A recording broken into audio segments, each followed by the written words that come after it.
እንደምን አላችሁ ተማሪዎች በዛሬው ትምህርት የ11ኛ ክፍል የኢኮኖሚክስ ትምህርትን ዩኒት 7 ነው። የዩኒት 7 ፓርት 1 እናያለን ለዛሬ ማለት ነው። ዩኒት 7 ሜን ሴክተርስ ሴክቶሪያል ፖሊሲስ ኤንድ ስትራቴጂስ ኦፍ ኢትዮጵያ ይላል። እዚህ ቶፒክ ላይ በአጠቃላይ 90 ጥያቄዎች ተዘጋጅተዋል ለዚህ የዩቲዩብ ቻናል ማለት ነው። እነዚህ 90 ጥያቄዎች ለክፍላችሁ የፈተና ዝግጅት እንዲሁም ደግሞ ለኢንትራንስ ኤግዛም እንዲያግዙ ተደርገው የተዘጋጁ ጥያቄዎች ናቸው። እነዚህን ጥያቄዎች አብረን እንሰራለን ማለት ነው።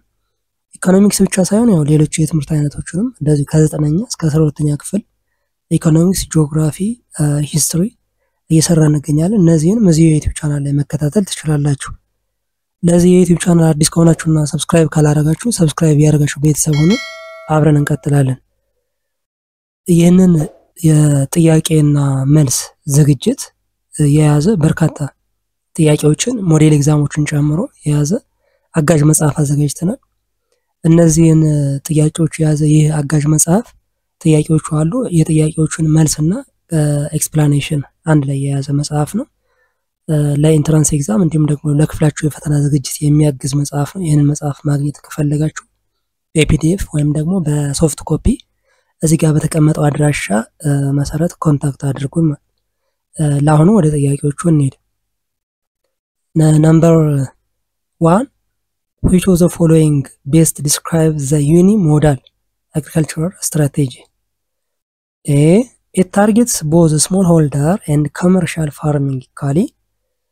B. It prioritizes the development of large-scale mechanized farming. C.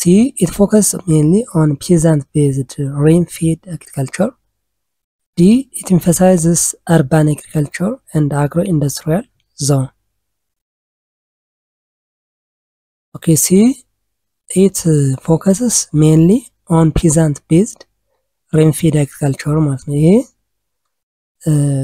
ምንድነው? the unimodal የሚባለው agricultural strategy is centered on smallholder peasant farmer using traditional methods and relying on rain-fed አግሪካልቸር ማለት ነው። ወይም ደግሞ ዝናብን ጠብቆ የሚካሄድ የአግሪካልቸር ማለት ነው። የአርሊ ኢትዮጵያን አግሪካልቸር ዴቨሎፕመንት ላይ የነበረ ማለት ነው። ይሄ 2 what distinguishes the bimodal agriculture strategy from the unimodal one? A. It focuses on reducing peasant agriculture. B.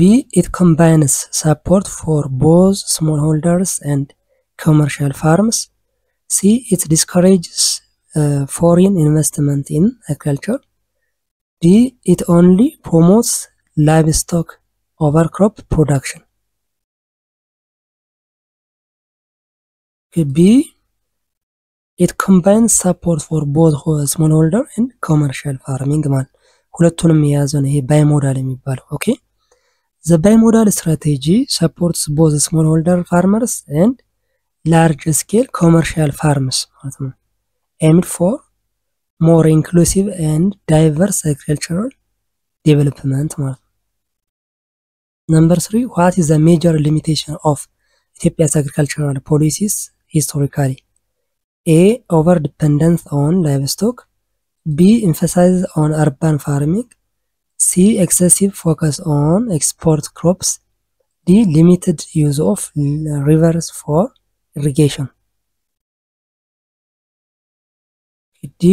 Limited use of rivers for irrigation ማለት ነው። ኦኬ ሂስቶሪካሊ ሲታይ ይሄኛ እንደዚህ አይነት ሊሚቴሽን ነበረበት ኢሪጌሽን ላይ ያለ ችግር ማለት ነው። ኦኬ despite Ethiopia's water resource its agricultural policies have largely relied on rain-fed ማለት ነው። ወይም ደግሞ ዝናብ ተኮር የሆነ አግሪካልቸር ነበረ ማለት ነው። under utilizing river based irrigation potentially ማለት ነው።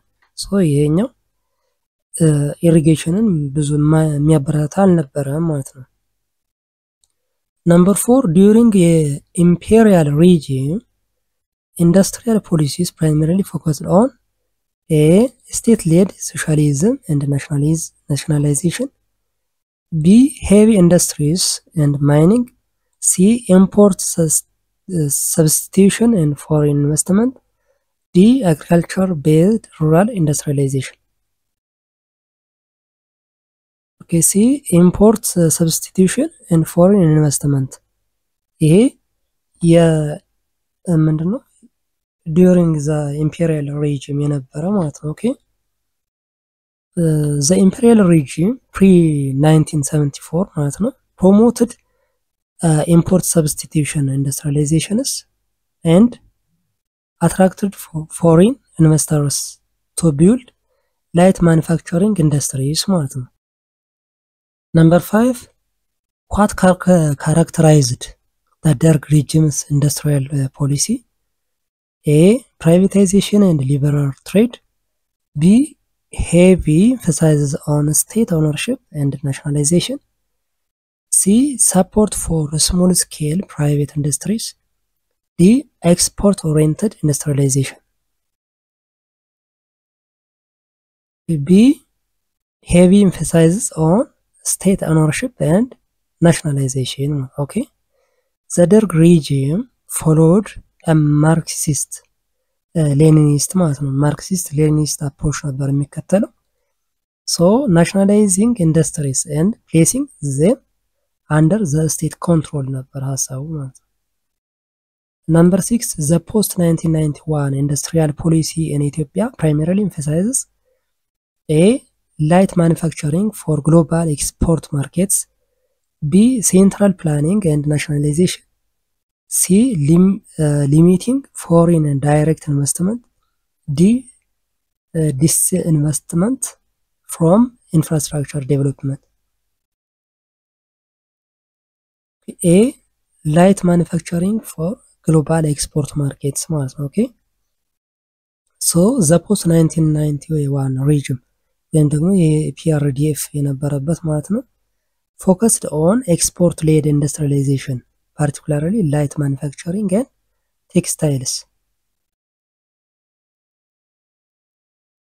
Number 7, which of the following is a major problem faced by the industrial sector post 1991? A.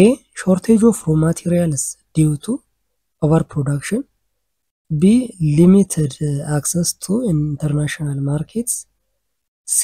Low productivity and lack of skilled labor. D. Over reliance on fossil fuels. C. Low productivity and lack of skilled labor. Okay. So the post 1991 industrial sector has struggled with low labor productivity, insufficient skilled workers, and limited technological advancements. 8. What is one remedy proposed for solving Ethiopia's post-1991 industrial problems? A. Closing foreign-owned industries. B. Decentralizing all state-owned enterprises. C. Eliminating tariffs on imported goods. D. Investing in technical and vocational education. Okay, D. Investing in technical and vocational education. Okay. 9. A major objective of Ethiopia's agricultural strategy since 1991 has been to A. Increase agricultural exports only. B. Achieve food self-sufficiency and security. C. Abandon rain-fed agriculture. D. Focus solely on livestock farming. B. Achieve a food self-sufficiency and security. Okay. So the main goal has been to ensure food security and self-sufficiency የሚባለው አፕሩቭ ማድረግ ነበረ ማለት ነው። 10. The Health Sector Development Program HSDP in Ethiopia primarily aims to A. Privatize hospitals. B. Increase foreign medical workers. C. Expand access to basic health care, especially in rural areas. D. Promote only traditional healing methods. C. expand access to basic health care, especially in rural areas. Okay. 11. Which strategy has been used to improve education access in Ethiopia? A. Decentralizing education to regional states. B. Abolishing regional languages in schools. C. Limiting higher education enrollment. D. Restricting private education. Okay. A. Decentralizing education to regional states ማለት ነው። ኦኬ ይህ ዋናው እንትኑ ምንድነው? ኤዱኬሽን ላይ የነበረው ኢምፕሩቭመንት ዲሴንትራላይዝ የማድረግ ነበረ ማለት ነው። ያ ማለት ምንድነው? ኤዱኬሽን ስትራቴጂ ፕሮሞትስ decentralization allowing regional states to manage and deliver education more efficient effectively in local languages ማለት ነው።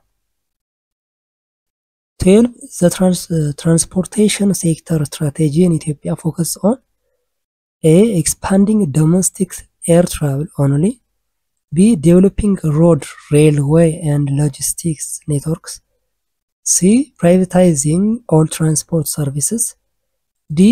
Banning public transportation subsidies. Okay. B.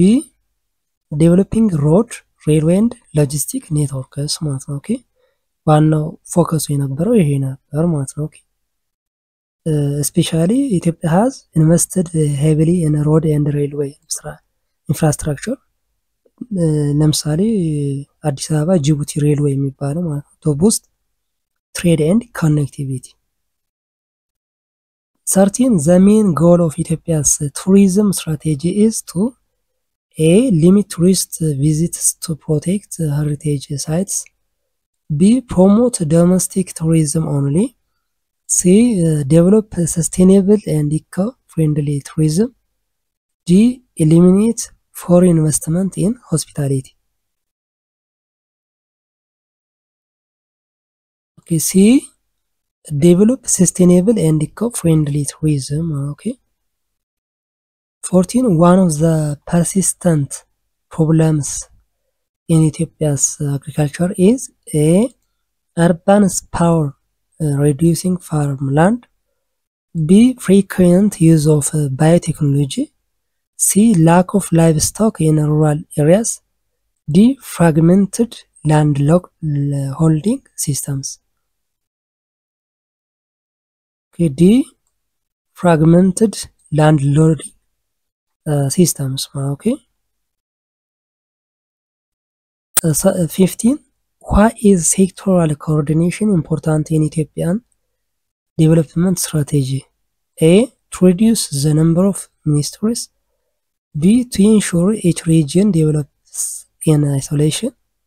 C. To create synergy among agriculture, industry and services. D. To promote monopolies in service sectors. Okay. C. To create synergy among agriculture, industry and services ማለት ነው። እነዚህ ሶስቱ ሴክተሮች ላይ ሲነርጂ መፍጠር ወይም ደግሞ መደመርን መፍጠር ነበር ዋናው ሐሳቡ ማለት ነው። ኦኬ coordinated development across agriculture, industry and services ensures balanced growth, efficient resources use and poverty reduction ማለት ነው። 16. Which of the following best describes the core focus of the unimodal agricultural strategy? A. Transformation through intensification of small-scale peasant farms. B. Commercialization of large-scale farms. C. Promoting industrialized agriculture through land privatization. D. Redistribution of land to urban investors. Okay. A.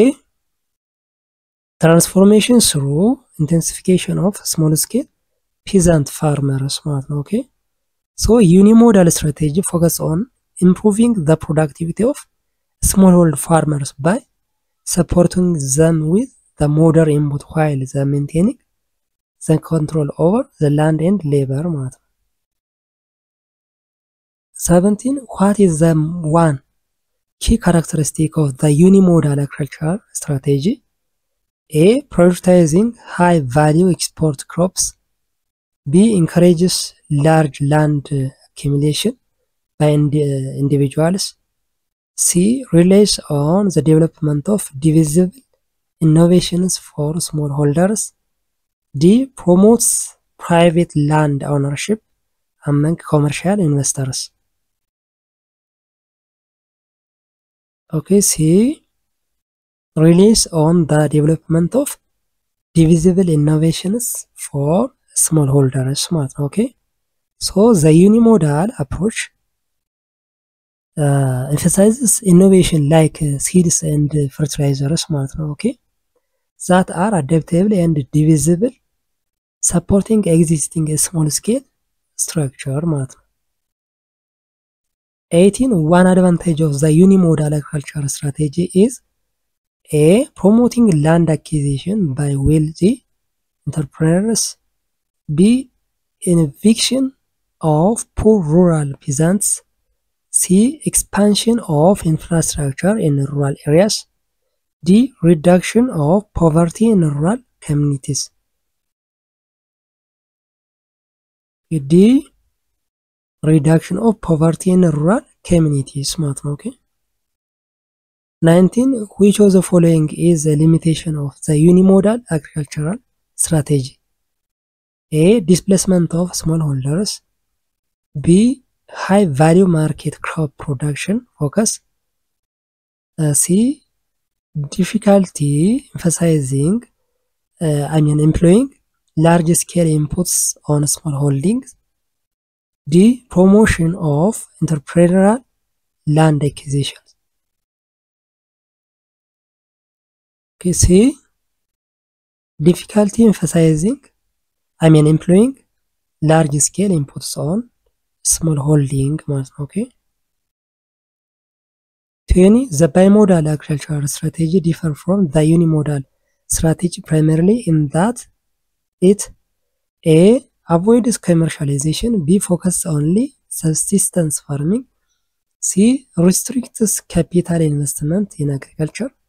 D. Promotes a dual structure with both small and large farms. Okay, D. Promotes a dual structure with both small and large farms. 21. A major criticism of the bimodal strategy is that A. Supports peasant livelihoods. B. Encourages equal land distribution. C. Increased landlessness among rural populations. D. Limits technological transfer. Okay, C. Increases landlessness among rural population. Okay, bimodal strategy often leads to differentiation where many peasants become landless. 22. Which of the following was a goal of Ethiopia's pre-1974 agricultural strategy? A. Transforming the subsistence economy into a monetized one. B. Peasant collectivization. C. Complete land reform implementation. D. Naturalization of agricultural land. Okay, A. Transforming the subsistence economy into a monetized one. Okay. The focus include transforming subsistence farming into a monetized economy through increased productivity and market involvement. 23. Why did Ethiopia's first 5-year plans largely fail in achieving agricultural growth? A. Over reliance on commercial farming. B. Full execution of land reforms. C. Absence of progress in key policy and organizational measures. D. Limited government control over land. C. Absence of progress in key policy and organizational measures. Okay, the failure was due to lack of land reform and weak policy organizational implementation. 24. The major aim Ethiopia's large-scale mechanized commercial farm (LSMCF) strategy was A. Encourage traditional farming practices. B. Employ family labor over machinery. C. Limit foreign investment in agriculture. D. Promote agriculture exports and employment. D. Promotes agricultural exports and employment. Okay, so the LSMCF was designed to boost exports and create jobs by using machinery and extensive land. 25. Which of the following is not the incentive for investors in LSMCF? A. Tax holidays. B. Free farmland ownership. C. Low land use fees. D. Tax-free machinery import. Okay, B. Free farmland ownership. Okay, this is not the incentive ማለት ነው። Okay, 26. What was the major limitation of the comprehensive package projects in Ethiopia? A. Lack of improved seeds and fertilizers. B. Inability to improve livestock productivity. C. High cost making duplication difficult in other areas. D. Failure to increase agricultural output in project areas. C. The high cost making duplication difficult in other areas. 27. One difference between the comprehensive and minimum package programs was A. Minimum package projects used fewer resources for wider coverage. B. Minimum projects focused on large-scale farms. C. Comprehensive projects targeted commercial farms only. D. Comprehensive projects did not include modern inputs. A. Minimum package projects used for fewer resources for wider coverage. 28. A major agricultural policy of the Derg regime was A. Promote of private commercial farming. B. Voluntary villagization. C. Nationalization of rural land. D. Encouragement of foreign investors. C. Nationalization of rural land. Okay, the Derg regime nationalized land and moved toward a collectivized, centrally planned agriculture. 29. What was the direct outcome of the Derg collectivization policies? A. Increased private sector participation. B. Abolition of forced grain deliveries. C. Growth of agricultural exports. D. Restricted movement of agricultural outputs. Okay, D. Restricted movement of agricultural outputs. Okay. 30. The agricultural development led industrialization ADLI strategy adopted post 1991 emphasized A. Promoting large-scale industrial farming.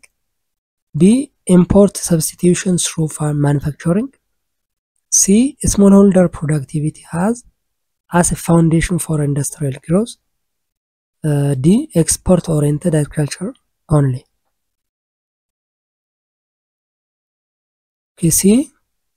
Smallholder ፕሮዳክቲቪቲ አስ ኤ ፋውንዴሽን ፎር ኢንዱስትሪያል ግሮዝ ማለት ነው። ኦኬ ሶ ADLI aimed to enhance small holder productivity for forming the base for industry and overall economic growth ማለት ነው። ስለዚህ እነዚህ ስሞል ሆልደርስ የሚባሉት ማለት ነው ወይም ግብርና መር ኢንዱስትሪ ማለት ነው ይሄኛው። ስለዚህ ግብርና መር ኢንዱስትሪ ሲባል ከትናንሽ ግብርናዎች ወደ ኢንዱስትሪ የሚያድግ ኢንዱስትሪውን በግብርና መምራት የሚል ስትራቴጂ ነበረው ማለት ነው። ኦኬ ለዛሬ የፓርት 1 ጥያቄና መልስ በዚሁ ጨርሰናል። የ11ኛ ክፍል ኢኮኖሚክስ ዩኒት 7 ማለት ነው። ፓርት 2 እና 3 እንቀጥላለን። በሚቀጥለው ይዘን እንቀርባለን። ኢኮኖሚክስ ብቻ ሳይሆን ሌሎች የትምህርት አይነቶችንም እዚሁ የዩቲዩብ ቻናል እየሰራን እንገኛለን። እነሱንም ማየት ትችላላችሁ። ለዚህ የዩቲዩብ ቻናል አዲስ ከሆናችሁና ሰብስክራይብ ካላረጋችሁ ሰብስክራይብ ያደርጋችሁ ቤተሰብ ሁኑ። አብረን እንቀጥላለን። እነዚህ ጥያቄዎች እዚህ ቶፒክ ላይ የሚዘጋጁት ለክፍላችሁ የፈተና ዝግጅት እንዲሁም ደግሞ ለኤንትራንስ ኤግዛም የሚያግዙ ጥያቄዎች ናቸው። ስለዚህ እነዚህን ጥያቄዎች በደንብ ብትከታተሉ ያው ውጤታማ ትሆናላችሁ ብለን እናስባለን። እነዚህን ጥያቄዎች የመሰሉ ሌሎችን በርካታ ጥያቄዎች የያዘ የጥያቄዎች አጋዥ መጽሐፍ አዘጋጅተናል። ይሄ አጋዥ መጽሐፍ የያዘው ምንድነው? ጥያቄዎች አሉት። እነዚህን ጥያቄዎች ከነመልስና ማብራሪያ ኤክስፕላኔሽን ጋር ሾርት ኖት ጋር የያዘ መጽሐፍ ነው። ይህንን መጽሐፍ በፒዲኤፍ ወይም በሶፍት ኮፒ ማግኘት ከፈለጋችሁ እዚህ ጋር በተቀመጠው አድራሻ ኮንታክት አድርጉን። በሚቀጥለው በሌላ ቶፒክ እስከምንገናኝ ሰላም ሁኑ።